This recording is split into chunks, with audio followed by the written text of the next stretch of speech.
Bienvenue sur Gabrosi Handicap. Aujourd'hui nous allons voir la partie 2 de ce résumé. Nous voyons un chef s'excuser auprès d'un grand homme nommé Melgubd. Le chef explique qu'il a préparé de l'agneau cuit dans une croûte de tarte. Melgubd prétend qu'il en a assez d'attendre et demande à la servante d'apporter son repas. La servante est choquée et s'approche de Melgubd en tremblant, mais cela ne l'empêche pas de présenter le repas. Melgubd éclate de rire comme un fou et commence à déguster le repas. Le chef et les servantes sont visiblement inquiets. Mais ils ne peuvent pas quitter les lieux. Après avoir goûté le repas, Melgubd sourit en disant que c'est délicieux. Il explique les combinaisons de saveurs, ce qui rend le chef heureux. Cependant, Melgubd précise que cela n'est pas aussi bon que la chair humaine. Le chef est effrayé, et nous voyons Melgubd se transformer en un énorme monstre. Une fraction de seconde plus tard, le monstre dévore tout le monde, tandis que les servantes regardent avec horreur. Elles sont capturées par le monstre, ne laissant qu'une seule d'entre elles derrière. Les deux autres sont également dévorées en une seule bouchée. La dernière servante regarde avec horreur et sait qu'elle ne peut pas échapper au monstre. Le monstre se tourne alors vers elle, révélant que son dieu a demandé la destruction de l'humanité, lui donnant ainsi la permission de dévorer tous les humains de ce pays. Le monstre cible ensuite les filles, révélant sa véritable forme monstrueuse.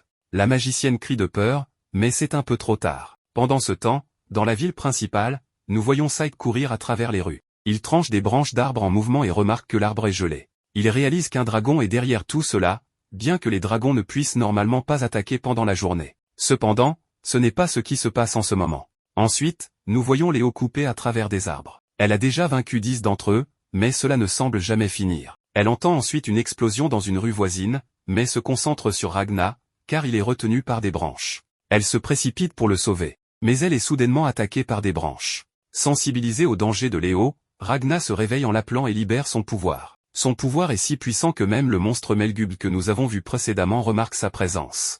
Ensuite, nous voyons que toutes les branches d'arbres dans la zone ont été gelées par le pouvoir de Ragna. Il réussit à rester debout sur le toit d'un bâtiment, perplexe par ce qui vient de se passer. Il regarde ensuite vers la ville et remarque que la forêt est trop proche de la ville. Il disparaît et court vers l'emplacement. Mais Léo tente de le suivre en utilisant les bâtiments pour bondir. Elle finit par se retrouver très en arrière, mais Ragna essaie de comprendre comment il s'est endormi.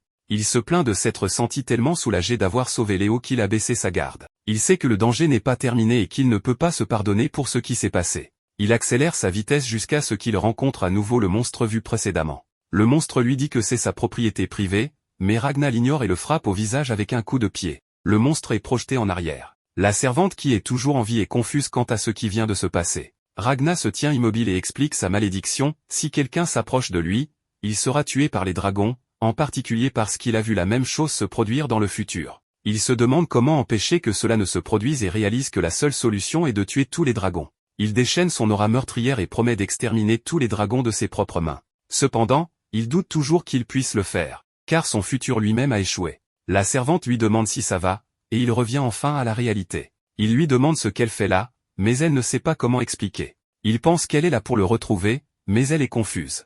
Il ignore sa réponse et affirme qu'elle lui a sauvé le temps de la trouver. Il affirme ensuite qu'il tuera tous les dragons et lui demande de l'aider. Il l'appelle Crimson, mais la servante est confuse. Elle dit que Ragna la confond avec quelqu'un d'autre, car elle s'appelle Élise, pas Elisa. Ragna prononce son nom complet avant qu'elle ne puisse finir de parler et explique sa vie. Il s'avère que la servante est un garçon de 14 ans d'un village agricole. La maison de son employeur a été attaquée par un dragon, et elle a disparu, mais c'est juste une histoire de couverture qu'elle lui a racontée dans le futur. La servante prétend qu'elle est confuse parce que son nom est Élise, pas Elisa. Ragna affirme de manière agressive qu'elle est Crimson, le monarque des dragons.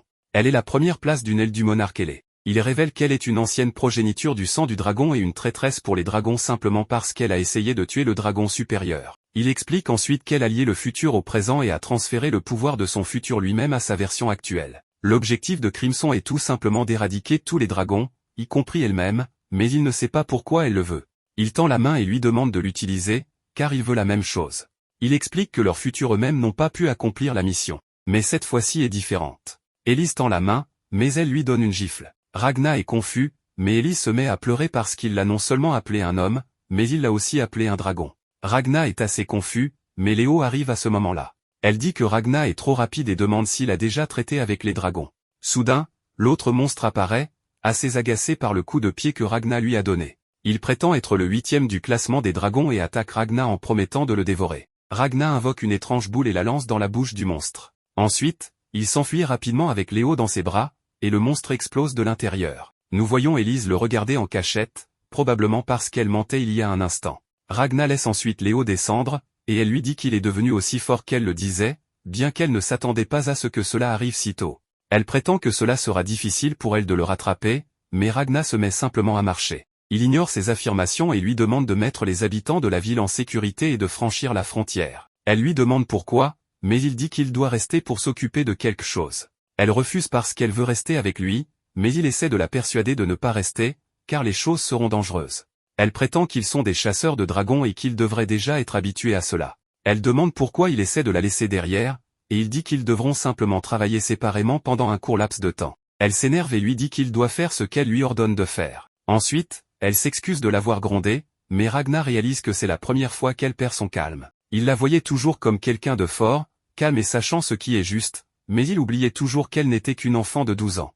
Il se blâme d'être faible et pathétique, car cela l'a forcée à être plus forte qu'elle ne devrait l'être. Il se rend compte que pour accomplir son objectif de la protéger, il ne peut plus être faible. Il l'appelle calmement par son nom et lui demande si elle se souvient de ce qu'elle lui a dit quand ils se sont rencontrés pour la première fois. Elle se souvient de ses premiers mots dirigés vers lui, et Ragna lui dit qu'il est heureux de l'avoir rencontré, mais ils ne peuvent plus être ensemble. Léo se met en colère et tente de lui trancher la gorge, mais Ragna l'arrête d'un seul doigt et la pousse au sol. Il se contente ensuite de dire au revoir et disparaît. Quelques heures plus tard, Léo se réveille, et Saïk est de retour. Elle est initialement confuse sur pourquoi il la porte, mais il lui explique simplement qu'ils ont quitté le pays parce que c'est la seule façon de survivre, du moins, c'est ce que Ragna lui a dit de faire. Elle lui demande ce qui s'est passé entre les deux, mais Léo ne répond pas. Elle commence simplement à se remémorer le temps passé ensemble. Elle se souvient d'une fois où elle lui avait dit qu'elle avait réalisé son rêve après avoir touché une épée. Elle lui avait alors demandé quel était son rêve, mais à l'époque, Ragna lui avait dit qu'il voulait simplement être à ses côtés. Après ce souvenir, Léo se met à pleurer et explique qu'elle a vraiment essayé de tuer Ragna, mais cela ne lui a fait réaliser que Ragna avait la force ultime qu'elle voulait avoir. Elle sait qu'elle ne pourra pas le tuer, mais elle ne comprend pas pourquoi il l'a abandonnée. Pendant ce temps, Ragna regarde leur départ de loin quand Élise apparaît. Elle demande s'il est d'accord de laisser Léo, mais il dit que ça va. Il se retourne en pleurant et explique qu'il ne peut être qu'avec des personnes qu'il n'apprécie pas, car elles mourront toutes.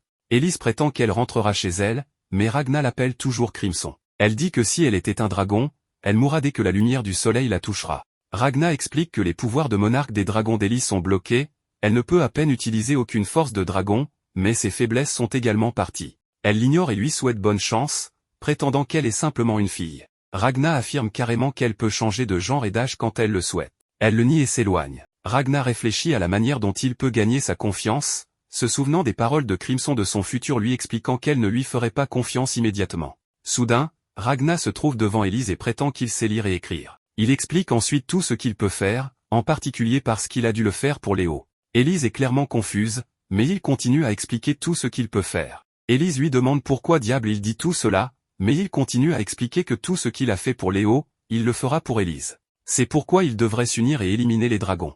Élise refuse à nouveau, mais Ragna s'effondre soudainement. Élise est confuse et vérifie son état de santé. Elle remarque sa fièvre très élevée et lui demande s'il est inconscient avant de lui tendre la main. Ensuite, nous voyons Ragna du futur battre facilement un dragon. Soudain, Crimson apparaît, expliquant qu'il est impressionné qu'un être humain soit devenu si puissant. L'ancien Ragna demande qui il est, et lorsque Crimson se présente, Ragna lui donne un coup de pied, détruisant sa moitié supérieure. Une autre version faite par Crimson apparaît derrière l'ancien Ragna, affirmant vouloir faire un marché. Il veut que Ragna se joigne à lui pour tuer tous les dragons.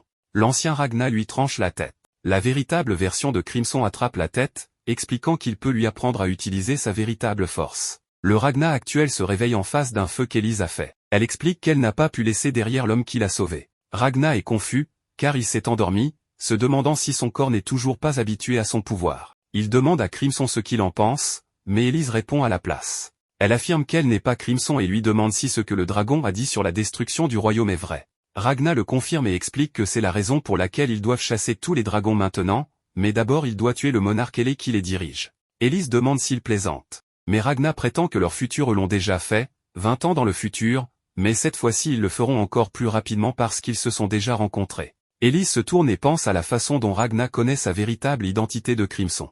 Elle se demande aussi à propos des futurs que Ragna mentionne, car rien de tel ne s'est jamais produit auparavant. Crimson trouve cela assez amusant et analyse le corps de Ragna pendant qu'il dormait, découvrant deux choses. Premièrement, son corps est fusionné avec une épée en argent, et deuxièmement, son potentiel est très élevé. Crimson commence à penser à quel point il veut tester cette nouvelle méthode pour tuer les dragons, ce qui l'amuse tellement qu'il se sent plus excité que jamais. Elise se tourne à nouveau vers Ragna, mais il sent des dragons voler à proximité. Ils se rendent compte que les dragons se dirigent vers le groupe de Léo, et Ragna prend Elise sur son bras en courant. Il lui demande si Crimson a des ordres, bien qu'elle soit confuse.